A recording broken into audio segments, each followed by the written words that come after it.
Okay, so in my last video, I talked about the pros of why I decided to purchase a brand new build, a brand new construction home. And today we're going to talk about the things that were stressful and challenging through that process. So if you are new here, hi, my name is Jocelyn and I'm the founder of Real Estate Prep, which is a community for first-time home buyers that are looking for the tools, tactics, and resources they need to confidently make one of the biggest purchases of their lives, and that is usually their first homes. So today we are going to talk about the cons and the challenges that I face purchasing a brand new build, a brand new construction home. If you want to know the pros, click the link in the description box to understand the benefits that I gained and why I ultimately decided to go this route. But today's video is going to be about the challenges. So the number one challenge, which shouldn't come as a surprise to anyone, is adjusting timeline. The timeline adjusted all the time, literally up until closing day. So when I went under contract for my house, I did it 8 months before I actually moved in. When I signed the contract, they told me it would be ready 3 months down the line. 3 months came, they said, oh, it's not ready. We had all these things going on. 2 more months. 2 more months came, crickets. I said, well, when are we gonna move? When are we gonna move? What's going on? The reality is a lot of things are just out of their control. There could be supply chain issues. There could be bad weather.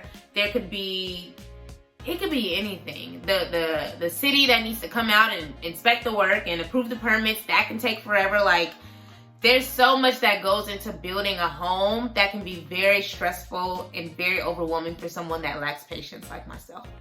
So if you're like that, you need to make sure that you have good people around you that remind you of the bigger goal and remind you that, number one, this is 2 good things for you. One, you're going to be able to walk in with equity because the homes in the area are only going to appreciate in price, which means that that's your money. You know, like, the home is already worth more than what you initially got under contract for, which is always a good thing. And 2, it allows you more time to save money. So those are the 2 things that my tribe at the time was trying to keep me encouraged with, and thankfully it worked. I held on to God's unchanging hand. And then number 2 is that there was a lot of miscommunication between the builder, the construction manager, my agent, the lender. Like, my agent and I felt like we had to do most of the communicating, and that's sad. The construction manager needed to be the person that kept everyone abreast of everything. So some weeks he would send updates and say, hey, we've done this, this, and this. Some weeks there'll be crickets. You know, we'll call and ask for information, we'll email, won't hear anything. It just got so overwhelming to the point where my agent was like, listen, I am going to threaten him. I mean, she didn't threaten him, just in case this video ends up somewhere. She did not threaten him, but she was upset. I mean, I was upset a month ago at that point, but she was like, you know what? This is stressing me out. All the other clients, builders that I'm working with, are communicating. They're telling me what's going on. That way I can soothe my clients' overwhelmingness, but you're not doing that. So she's having all these thoughts, and I would have those thoughts too. So she just had to get really real with him. And then after that, things got good and we got to closing and everything was great. But that miscommunication was a big deal for me because it's like, I need to know what's going on. Like, I'm trying to figure out my living situation. Like, I'm in between homes right now. Like, that's not okay. So that was very stressful and overwhelming. But that, again, that's why you want to have good people around you that can speak life into the situations and keep you holding on. And last but not least, number 3 was being forced to work with the builder's lender if I wanted the incentives that the builder was providing. So some of the incentives were seller credits, and usually you can get that, well, not in this economy, unfortunately, but like back when I was buying, sellers offered credits, and those credits essentially meant that they were giving you money to contribute towards your closing costs. So that is what our seller did, which was the builder. So they gave me $6,000 in seller credits, which means that that's less money that I needed to bring to closing. If my closing costs were $6,000, then that means I don't have to bring anything to the table, which is wonderful news to me. There's so many other things to spend money on. And then they also allowed me to put down less as an earnest money deposit. So earnest money deposits are basically like good signs of faith that you're interested in this home. You sign the contract and you usually have to pay it that same day. That was $1,000 with their lender. If I did not use their lender, then I wouldn't have got the seller credits, nor would I have been able to put down $1,000. They would have requested $8,000, and that's a big difference. If you don't know anything about earnest money deposits, I'm definitely going to have to do a video on that.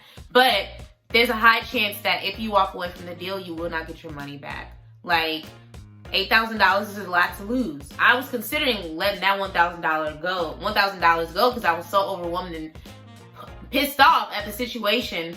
But $8,000? Hell no. I wouldn't have walked away from that. Like, that's a lot. So those are the two big things that forced me to choose the builder's lender over the lender that I had already built a great relationship with. That lender had already been helping me run numbers on homes that were already in existence, which means that they weren't new homes. That lender also introduced me to my real estate agent, who I'm still working with today. And I asked her for recommendations because I liked the way that she worked. And I said, I want to work with an agent. I want to work with people that work like you. And I still work with her to this day. So they are now my lender and agent team because I am now investing in other homes. And they are in the market right now. So that was helpful. But it was hard to cut ties with her because she helped me so much with so much, you know. But I needed those incentives. At the end of the day, the numbers needed to make sense. And I wanted to keep as much money in my pocket as possible. So that was my experience. Not the end of the world, but it's something that you need to make sure you're aware of, because if not, you'll feel flustered and you'll want to give up when you really shouldn't. So just to recap, the 3 things that really stressed me out about the new build, new construction process was, number 1, the timeline. It changes all the time, and that can be overwhelming and frustrating for someone that's in between homes. Number 2 is the miscommunication between the different people, such as the construction manager, the GC, building team, real estate agent, me, and the lender. And then 3 is having to work with the builder's lender to gain the incentives. And again, I spoke about the 2 incentives I gained, which were seller credits, as well as putting down a lower earnest money deposit. Another benefit that I didn't talk about is that when I bought my home, it was before all this crazy stuff was happening. Thankfully, thank you God, but I also was able to purchase the home at a discount. You know, they were running a special when I was actually looking. So though the home was advertised at this rate, they were knocking off $8,000 if someone went under contract within a certain time frame, which was me. Hello, I'm out here looking.